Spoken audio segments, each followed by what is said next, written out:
కానీ సౌందర్య లహరిలో అమ్మవారిని కొన్ని నామములతోనే పిలిచారు, అన్ని నామాలతో పిలవరు. ఎక్కువగా పిలవడం శివే, గిరిసుతే, హిమగిరిసుతే, అపర్ణే అని ఇలాంటి నామాలతో పిలుస్తారు. ఇవి బహుశः అమ్మవారికి చాలా ప్రియకరమైన నామాలు అయి ఉండొచ్చు. ఈ శ్లోకంలో అంటారు, అమ్మ అపర్ణ. అపర్ణ అంటే పరమశివుణ్ణి వివాహం చేసుకోవడం కోసమని చేసినటువంటి తపస్సమయంలో ఆకులు తినడం కూడా మానేసి తపస్సు చేసినటువంటి స్వరూపము కలిగిన దానా? కాదు కాదు, అసలు రహస్యం వేరు. పరమశివుడు స్థాణువుగా ఉంటే చంద్రశేఖర పరమాచార్యులు వారు చెప్పారు ఈ రహస్యాన్ని. అసలు నేను సౌందర్య లహరిలో చెప్తున్న చాలా మాటలు పరమాచార్యులు వారి వ్యాఖ్యానాల్లోంచి తీసుకుంటున్నాను. స్థాణువు అంటే అసలు ఆకులు కొమ్మలు ఏమీ లేకుండా ఉండిపోయినటువంటి స్థాణు స్వరూపానికి ఆకులు లేనితనమే అమ్మవారితనం. అందుకని అపర్ణా స్వరూపం. విశాఖ కొమ్మలు లేనితనం సుబ్రహ్మణ్య స్వరూపం, అందుకని విశాఖుడని పిలుస్తారు ఆయన్ని. ఇవన్నీ శంకరుడి చుట్టూనే ఉంటాయి, అందుకని విశాఖేంద్రోపేంద్రో అంటారు. విశాఖుడని పేరు సుబ్రహ్మణ్యేశ్వర స్వామి వారికి ఉంది. విశాఖపట్టణము అని పేరు రావడం ఒకప్పుడు ఆ పట్టణంలో సుబ్రహ్మణ్యారాధన విపరీతంగా జరగడం వల్ల వచ్చింది ఆ పేరు.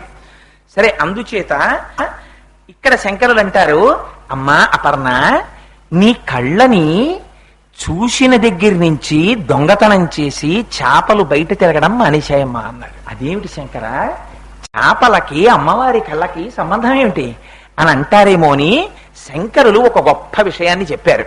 అమ్మవారు ఎప్పుడు ఇలా కన్ను ముయ్యదు. ఎందుకని? ఉన్మేష నిమిషోత్పన్న విపన్న భువనావళి. ఆవిడే కనురెప్ప ఇలా మూసిందా లోకాలన్నీ లయమైపోతాయి. ఒకసారి చేపలన్నీ అనుకున్నాయిట, అమ్మవారిని మీనాక్షి మీనాక్షి అంటారు కదా, అమ్మవారి కళ్ళని మనతో పోలుస్తారు చేపలతోటి. అందుకని అసలు అమ్మవారి కళ్ళ యొక్క అందం ఏమిటో మనతో ఎందుకు పోలుస్తారో ఓసారి చూసుకొద్దాం అనుకున్నాయిట. చేపలన్నీ వచ్చాయిట.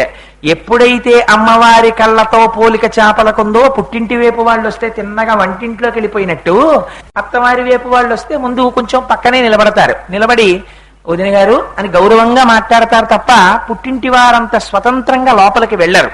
అదో గౌరవం. అందుచేత అలా ఉండడం నా దృష్టిలో అనిపిస్తుంది, అదొక చాలా అందం అనిపిస్తుంది నాకు. అందుచేత ఇక్కడ చేపలు అమ్మవారి కళ్ళతో పోలిక కనుక చేపలు కళ్ళ దగ్గరికి వెళ్ళి అమ్మవారి కళ్ళకి మనకి ఒకే తేడా ఉంది.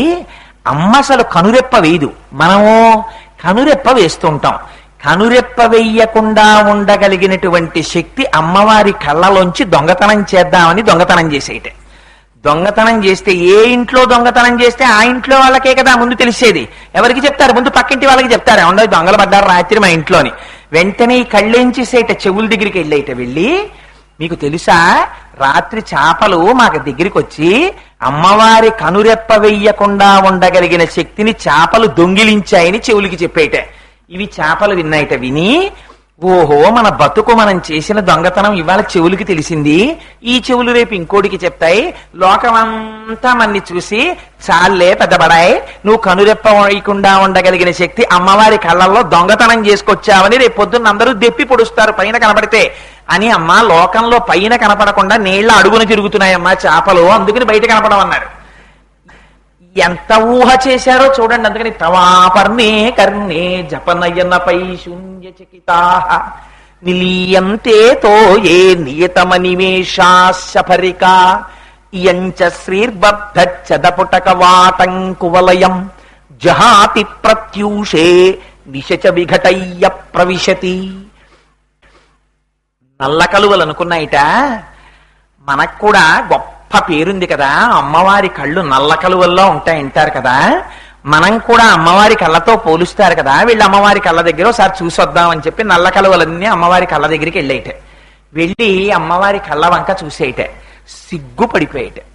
చిచ్చి మనకి అమ్మవారికి పోలిక, ఆ కళ్ళెంత అందంగా ఉన్నాయి, ఇంకంతకన్నా పోలిక లేదు కాబట్టి బహుశా నల్ల కలువలని పేరు పెట్టారు, అంత మాత్రానికి తగుదునమ్మా అని మనమేమో వచ్చామా అని. అమ్మ నీ కళ్ళు చూశాక నల్ల కలువలకి సిగ్గేసి ఇంకా ఎప్పుడైనా తిరిగి వచ్చిన తర్వాత ఏమంటారు, మీరు వెళ్ళారు కదా అమ్మవారి కళ్ళు చూసి వచ్చారు కదా, మీ పోలికే అన్నారు కదా, ఏమిటి మీకు వాళ్ళకి పోలికని ఊళ్ళో ఉన్న వాళ్ళందరూ వచ్చి అడుగుతారేమోనని పగట్లు ఇలా సూర్యోదయం అయ్యేటప్పటికీ తలుపులు తాళాలు వేసేసుకుని బయటికి పారిపోతోందమ్మా. అందులో ఉన్నటువంటి కాంతి మళ్ళీ ఎప్పుడు వస్తుంది? అందరూ పడుకున్న తర్వాత రాత్రి వస్తుందమ్మా. చంద్రోదయం అయిన తర్వాత అప్పుడు తాళాలు తీసి తలుపులు విప్పుకుంటున్నాయి. చదపుటకవాటంకువలయం, కవాటాలు మూసేసుకుంటున్నాయిట. జహాతి ప్రత్యూషే నిశిచ విఘటయ్య ప్రవిశతి, మళ్ళీ రాత్రి అయిన తర్వాత అప్పుడు విచ్చుకుంటూ ఉంటాయిట. అందుకని ఎవరు రాత్రి కనపడరు కదా, అందుకని తలుపులు తీసుకొని లోపలికెడుతోంది. నేత్రలక్ష్మి సౌభాగ్యం, కాంతి. ఏమిటి ఇందులో రహస్యం అంటే, అసలు నిజంగా చంద్రుడు ఉదయిస్తే నల్ల కలువ విచ్చుకుంటుంది రాత్రి, సూర్యోదయం అయితే ముడుచుకుంటుంది. ఇటువంటి లక్షణం తీసుకెళ్లి అమ్మవారి కళ్ళని చూసి సిగ్గుబడి రాత్రులు తెరుచుకుంటున్నాయి, పగటిపూట మూసుకుంటున్నాయి అన్నారు శంకరాచార్యుల వారు.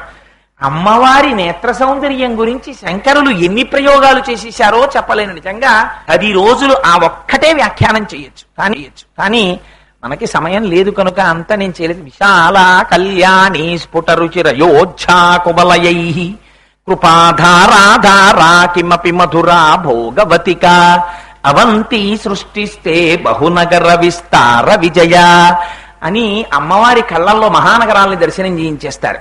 సరే, ఇక్కడికి వచ్చేటప్పటికి ఈ శ్లోకంలో అంటారు, అహస్సూతే సవ్యం తవ నయనమర్కాత్మకతయా త్రియామాం వామంతే సృజతి రజనీ నాయకతయా తృతీయాతే దృష్టిర్దరదలిత హేమాంబుజ రుచి. అమ్మా, నీ కుడి కన్నుందే అది సూర్యుడు, ఎడమ కన్నుందే చంద్రుడు, మరి మూడవ కన్నుందే అది హేమాంబుజ రుచి. ఎర్రటి కలువ పువ్వు ఎలా ఉంటుందో అలా ఉంటుంది ఆ కన్ను. అది కూడా ఎర్ర కలువతో పోల్చలేరు శంకరాచార్యుల వారు. బంగారు తామర ఎలా ఉంటుందో అలా ఉంటుంది. అది ఏ బంగారం? ఎర్ర బంగారంతో చేసింది. పోత పోసిన ఎర్ర బంగారపు కాంతితో ఉంటుందమ్మా అని శంకర. మరి కుడి కన్ను పగలన్నారే, ఎడమ కన్ను రాత్రి అన్నారే, మరి మూడో కన్ను ఏమిటి అంటే శంకరాచార్యుల వారితో వాదించగలమా? వెంటనే శంకర్లు అన్నారు, పగలు రాత్రే కాదు, ఇంకోటి ఉన్నాయి. ఏమిటి? సంధ్యాకాలం ఉంది. రాత్రి వెళ్ళిపోయి పగలొస్తుంటే పొద్దున్న ఉదయకాలంలో ప్రాతఃసంధ్య, సాయంకాలం చీకట్లు వస్తుంటాయి, పగటి కాలం వెళ్ళిపోతూ ఉంటుంది, అప్పుడు ఉత్తర సంధ్య. 2 సంధ్యాకాలాలు ఉన్నాయి కదా, 2 సంధ్యాకాలాలు ఎర్రగానే ఉంటాయి. అందుకని ఈ 2 ఎక్కడి నుంచి వచ్చాయో తెలుసా అమ్మా సంధ్యాకాలాలు? ఈ 2 సంధ్యా సమాధత్తే సంధ్యాం దివస నిశయోదంతరచరీం. ఈ మూడో కన్నుంది కదా ఎర్రటి కాంతితోటి, దీని చేత ఈ సంధ్యాకాలములు వచ్చాయి అన్నారు. ఈ శ్లోకం శంకరాచార్యుల వారు ఎందుకు రాశారో మీరు బాగా తరచి ఆలోచించుకోండి. మీరు ఈ శ్లోకాన్ని అమ్మవారి పాదాల దగ్గర కూర్చుని ప్రతిరోజు తప్పులు చదవకుండా రోజు పరవశించిపోతూ అమ్మవారు పరాభట్టారికా స్వరూపం కూర్చున్నటువంటి అమ్మవారి 3 కన్నుల సౌందర్యాన్ని చూస్తూ రోజు 4-5 మాటల శ్లోకం చదువుకున్నారనుకోండి. 4-5 మాటలని నేనన్నా పొరపాటే. ఒక్క మాట మీరు చదువుకున్నారనుకోండి, ఆ శ్లోకాన్ని చదువుకుంటే ఏమవుతుంది? అమ్మవారు ఏమయ్యింది? అహస్సూతే సర్వం తవ నయనమర్కాత్మకతయా. ఒక కన్ను సూర్యుడయ్యుంది కదా, ఎడమ కన్ను చంద్రుడయ్యుంది, మూడవ కన్ను సంధ్యాకాలమయ్యుంది. కాలము ఈ 3 స్వరూపములు కాకుండా వేరొక రూపంగా ఉండే అవకాశం ఉందా? పగలన్నా అవ్వాలి, రాత్రి అన్నా అవ్వాలి, పూర్వ సంధ్యన్నా అవ్వాలి, లేకపోతే ఉత్తర సంధ్యన్నా అవ్వాలి. ఈ 4 తప్ప వేరొక రకంగా కాలం ఉంటుందా? ఉండదు. మనం ఒక మాట అంటుంటాం, నా కొడుకుని కళ్ళల్లో పెట్టి పెంచుకున్నానండి అంటుంది తల్లి. కళ్ళల్లో పెట్టి పెంచుకోవడం ఏమిటి చెప్పండి? నిజంగా ఎంత ముద్దు కలిగినటువంటి పిల్లవాడైనా, ఎంత లేక పుట్టిన పిల్లాడైనా అమ్మ కొడుకుని తీసుకొచ్చి ఇలా కనురెప్పలు 2 విప్పి అందులో కంట్లో పెట్టుకు పెంచుకుంటుందా? మరి ఎందుకు నేను కళ్ళల్లో పెట్టుకు పెంచుకున్నానంటుంది, చేతుల్లో పెట్టుకు పెంచుకున్నాను, కాళ్ళల్లో పెట్టుకు పెంచుకున్నాను అందమ్మ. కళ్ళల్లో పెట్టుకు పెంచుకున్నానండి నా కొడుకుని అని కన్నుల నీరు పెట్టుకుంటుంది. ఏమిటి కళ్ళల్లో పెట్టుకు పెంచుకోవడం అంటే? ఆ కన్నులు ఎన్నడూ ఆ పిల్లవాణ్ణి చూడ్డం తప్ప ఇంకొకటి చూడ్డం తెలియదు. అంత అనుబంధంతో పెంచుకున్నా నా కొడుకుని. నా కన్నులు ఎటు చూసినా నా కొడుకు కోసమే చూసుకునేవి. ఒకవేళ నా కొడుకు నా ఎదురుగుండా లేకపోయినా నా కళ్ళల్లో నా కొడుకే కదలాడుతుండేవాడు తప్ప నాకు ఇంకొక వస్తువు కనిపించేది కాదు. అంత తాపత్రయంతో, అంత ఆప్యాయతతో పెంచుకున్నాను కొడుకుని. ఇవాళ ఇంత జగత్తుని అమ్మవారు ఏం చేస్తోంది? కళ్ళల్లో పెట్టుకు పెంచుకుంటోంది. పెంచుకోవట్లా? ఏది పుట్టినా ఎప్పుడు పుట్టాలి, ఎప్పుడు పెరగాలి? పగలు పెరగాలి, రాత్రి పెరగాలి, సంధ్యలో పెరగాలి. ఇప్పుడు మీరు ఎక్కడున్నారు? మీకు భయానికి అసలు కారణం ఉందా? ఇంకా మీరున్నారనుకోండి, మీరు ఇలా లొంగి నేను వ్యక్తిగత విషయములను వేదిక మీద చెప్పుటకు వ్యతిరేకిని అని మీకు చెప్పాను. కానీ ఇవాళ చెప్పక తప్పక 2 ఉదాహరణలు చెప్పవలసి వస్తోంది. ఒక ఉదాహరణ ఈ శ్లోకానికి మొదటనే చెప్పాను. రెండవది, ఒకసారి నా జాతకంలో అపారమైనటువంటి ప్రమాదము పొంచి ఉన్నది అని అటువంటి స్థితి వచ్చింది నాకు గ్రహాల చేత. మా గురుదేవులు సర్వకాలముల యందు నేను బ్రతికుండాలని కోరుకునేటటువంటి మహాపురుషుల్లో మా గురువుగారు ఒకరేమిటి, నిజమునకు యథార్థమునకు ఈనాడు శరీరంతో నాకు తల్లిదండ్రులు లేరు. కానీ ప్రతిరోజు అభిషేకం చేసేటప్పుడు నా శిష్యుడు బాగుండాలని ఆశీర్వచనం చేసి పరమశివుడి పాదములు పట్టి ప్రార్థన చేసి నాకు రక్షణనిచ్చే మహాపురుషుడు మా గురువు మల్లంపల్లి అమరేశ్వర ప్రసాద్ గారు. అందుకని ఆ గురువులు ఒకనాడు నాకు చెప్పారు, నీ జాతకంలో కొంచెం ప్రమాదకరమైన స్థితి ఉంది, నువ్వు ఒక్కసారి విజయవాడ వెళ్ళి కనకదుర్గమ్మ వారి దర్శనం చెయ్యి అన్నారు. తప్పకుండా పెడతానండి. తిరుమల వెళ్ళి వెంకటాచలపతి దర్శనం చేసుకుని వస్తూ విజయవాడలో అమ్మ దర్శనం చేసుకొద్దామని బయలుదేరాం. ఎంత ఆశ్చర్యకరమైన సంఘటన జరిగిందో తెలుసా అండి? తిరుమల ఎక్స్ప్రెస్ లో వెళ్ళిపోతున్నాం. అది కూడా ఎప్పుడు జరిగింది, ఇక్కడ సభలోనే ఉన్నారు బ్రహ్మశ్రీ శంకరం గారని, వాళ్ళ అమ్మాయి వివాహం ముందు రోజు రాత్రి. అసలు నిద్ర లేదు నాకు, ఎందుకంటే వాళ్ళ అమ్మాయికి పెళ్లి మా అక్క కొడుకుతో జరిగింది. సరే, వివాహం అయిపోయిన తర్వాత మరునాడు ట్రైన్ ఎక్కి తిరుమలలో వెళ్ళిపోతున్నాను. వెళ్ళిపోతుంటే నా పక్కన కూర్చున్న జంట ఎప్పటికీ పడుకోవట్లేదు. నేను పడుకుందాం అంటే నాది మిడిల్ బెర్త్. వాళ్ళు పడుకుంటే కదా నేను పడుకోవడం, బెర్త్ తీస్తే వాళ్ళు కూర్చోవడానికి వీల్లేదు. అందుకని నేను, అమ్మ నాకు రాత్రి అలా నిద్ర లేదు తల్లి, నేను పడుకుంటాను, బెర్త్ వేసుకుంటానంటే వాళ్ళు అన్నారు, ఒక్క అరగంట ఆగి వేసుకోండి, మేము మాట్లాడుకోవాలన్నారు. సరే, ఏమిటో వాళ్ళ ఇంత చేసి వాళ్ళు ఏమైనా 2 స్టేషన్లలో దిగిపోతారా అంటే భార్యాభర్తలు. సరే, ఫోన్ లేని ఊరుకున్నాను. కాసేపు ఆగి ఆవిడంది, మీరెవరు, మీ పేరేమిటి, అది ఇది అడిగి, నాతో ఆఫీసులో పనిచేసే ఒక ఆయనకి ఆవిడ అక్క చెల్లెలవుతుంది. మీరా, ఫలానా అతను మీకు తెలుసా అని నాతో కాసేపు మాట్లాడారా, అయిపోయింది. మిడిల్ బెర్త్ లో పడుకున్నాను. ఒక 2 గంటలు ప్రయాణం చేసిన తర్వాత, మీరు నమ్మండి నమ్మపోండి, అమ్మవారి సౌందర్యలహరి చెప్పుకుంటూ ఈ విషయం చెప్తున్నాను, ఎవరో నా చెవు దగ్గరికి వచ్చి అన్నారు, రే రైలు పడిపోతోందిరా, దూకే బెర్త్ మించి అన్నారు. నేను గభాలను మిడిల్ బెర్త్ మించి కిందకు దూకేసి, అసలు నేను దొల్లినా పడినా, ఎందుకంటే బెర్త్ కన్నా పొడుగు, నాకు రైల్లో ఎప్పుడు బెర్త్ సరిపోదు. 2 చైన్లు నాకు అడ్డుకుంటాయి, కింద పడే అవకాశమే లేదు. నేను అలాంటి వాడిని బెర్త్ మించి కింద పడిపోతే పాప ఆ లోయర్ బెర్త్ మీద తల్లి చెయ్యిలా పెట్టుకున్నారు, ఆ చెయ్యి మీద పడిపోయాను. ఏ తక్కువ మనిషినా, చిన్న మనిషినా, దర్భంతవాడినా, ఆ తల్లి చెయ్యి అదిరిపోయింది. ఇంకొకళ్ళైతే చెప్పుచ్చు కొట్టేసిన, ఇంత రాత్రి ఎందుకురా పడ్డావు ఇక్కడని. ముందు 20 ఆ తల్లి తిరిగి చేయించి, ఆవిడ ఆశ్చర్యపోయి లైట్ వేసి, అదేంటండి అలా దూకేశారు బెర్త్ మించి అండి, రైలు పడిపోయిందండి అన్నాను. రైలు పడిపోవడం ఏంటండి, రైలు నిక్షేపంగా పెడుతోందంటే మా ఆవిడ లేచింది పక్క లోయర్ బెర్త్ మించి. అదేంటంటే రైలు పడిపోవడం ఏంటండి, అసహ్యంగాను, చక్కగా రైలు ఎడుతుంటే ఎక్కి పడుకోండి బెర్త్ మీదంది. నేను ఇదేంట్రా, ఎప్పుడూ జరగలేదు జీవితంలో, రైలు పడిపోయిందని ఎవరో చెప్పారు ఏంట్రా నాకు వచ్చినాయి, లేదు రైలు పడిపోయిందని నాకు వచ్చి చెప్పారన్నాను. ఏమిటండి మీ అమాయకత్వం, మీకు నిద్ర లేక ఏదో వెర్రికల వచ్చినట్టుంది, పైచ్యం ఎక్కువై పడుకోండి అని పడుకున్నాను. ఆగిపోయి ఉంటే, ఇదేంటి ఎవ్వరూ లేరు రైల్లో, రేణిగుంటలో రైలు ఉందని కిందకి దిగి ఎవరో కాఫీలు అమ్ముకునేవాడిని అడిగాను, ఏమయ్యా రైలు ఇక్కడ ఆగిపోయింది అని, తెల్లారిపోయి 7 అయిపోయింది ఇంకా ఇక్కడే ఉంది అన్నాను. మీరు చాలా అదృష్టవంతులండి, ఈ రైలు 1 గంట క్రితం పడిపోయి కొన్ని 100 మంది చచ్చిపోవలసింది.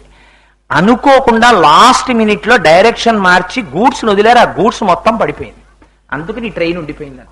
అలలో రావలసినటువంటి ప్రమాదము యొక్క ఫలితమును అనుభవింపచేసేసాడు, మళ్ళీ జీవితాన్ని కటాక్షించాడు. పడిందా లేదా రైలు? పడింది. ఏ రైలు పడింది? ఈ రైలు పడినటువంటి అనుభూతిని స్వప్నంలో పొందాను. రైలు పడిందా లేదా? పడడము జరిగింది, ఎవరికీ ప్రమాదం లేకుండా గూడ్స్ పడింది. ఎంత చిత్రం చూడండి పరమేశ్వర కృప. ఆశ్చర్యపోయాను ఆ రోజున నిజంగా. ఈ విషయం మొన్న తిరుమల నుంచి వస్తూ ఎవరితోనో ప్రస్తావన చేశాను. అందుకని అమ్మవారిని నమ్ముకున్న వాడికి లోటు ఏమిటి చెప్పండి? మీరు నిద్రపోవచ్చు, అమ్మ కన్ను తెరిచే ఉంది, ఎడం కన్ను. ఆవిడ చంద్రుడిగా ప్రకాశిస్తూ మిమ్మల్ని రక్షించుకుంటూనే ఉంది.